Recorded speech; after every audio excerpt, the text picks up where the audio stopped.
आज हम मुगल काल के बारे में एक बेहतरीन एवं स्पष्ट जानकारी हासिल करेंगे। मुगल काल की किस प्रकार से राजा थे, मुगल काल की राजनीतिक स्थिति क्या थी, मुगल काल में कौन कौन से बादशाहों ने राज्य किया, इत्यादि बातों के बारे में। पहला, बाबर का जन्म हुआ था, बाबर का जन्म हुआ था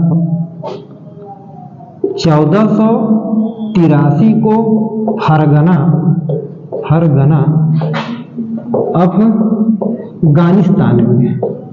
अफगानिस्तान में बाबर का जन्म हुआ था 1483 फरगना अफगानिस्तान में। बाबर ने भारत पर निम्नलिखित आक्रमण किए जो इस प्रकार से है। पहला, 1519 में यूसुफ जाई जाति के विरुद्ध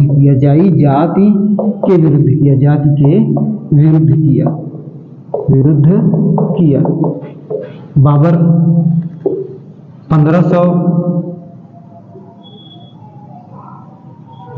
1526 में,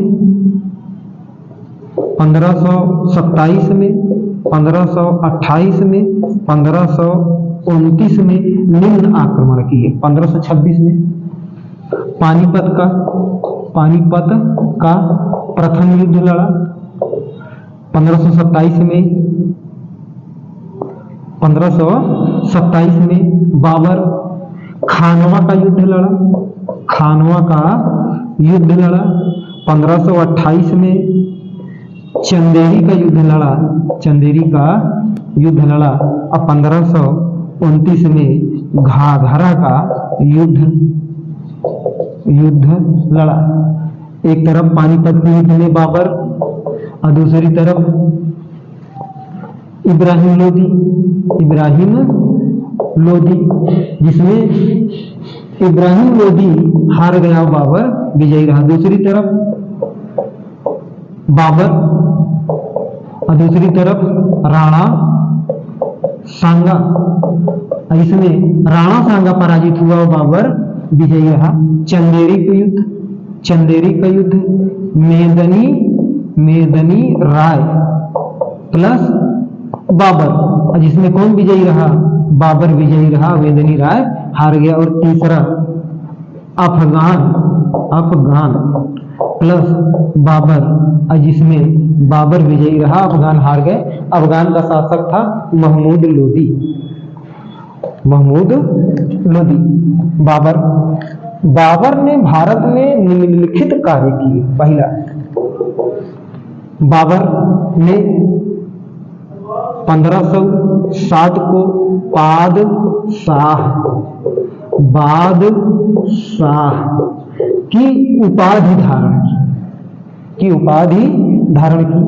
बाबर भारत में बाग बगीचे लगवाया, इसलिए इसे बाग बगीचों का स्वर्णकाल कहा जाता है। बाबर के शासनकाल को बाग बगीचों का स्वर्णकाल कहा जाता है। बाबर ने अपनी आत्मकथा बाबर नामा तुर्की भाषा में लिखा। तुर्की भाषा में लिखा। अब बाबर की मृत्यु हो गई 26 दिसंबर 1530 को। इसको दफनाया कहाँ गया, बाबर को दफनाया पहले आरामबाग में दफनाया गया। बाद में इसको हड्डियों को खोद करके काबुल ले जाया गया और बाबर के शासनकाल को बाग बगीचों का स्वर्णकाल कहा जाता है। तथा बाबर ने भारत में मुद्दय्यान नामक पद्य शैली का आविष्कार किया था। बाबर के दो प्रमुख तोपंची थे, एक उस्ताद अली, दूसरा मुस्तफा अली। बाबर ने इन्हीं दो तोपंचियों के सहयोग से भारत में मुगल वंश की स्थापना की। बाबर एक योग्य शासक था। बाबर ने पानीपत के प्रथम युद्ध में पहली बार 21 अप्रैल को तोप और बंदूकों का प्रयोग किया था। बाबर 1500 पानीपत के प्रथम युद्ध में ओजस्वी भाषण देते हुए प्रत्येक काबुल निवासी को एक एक चांदी का सिक्का दिया और कलंदर की उपाधि धारण की। बाबर की मृत्यु हो गई, इसे कहां दफनाया गया? काबुल में दफनाया गया।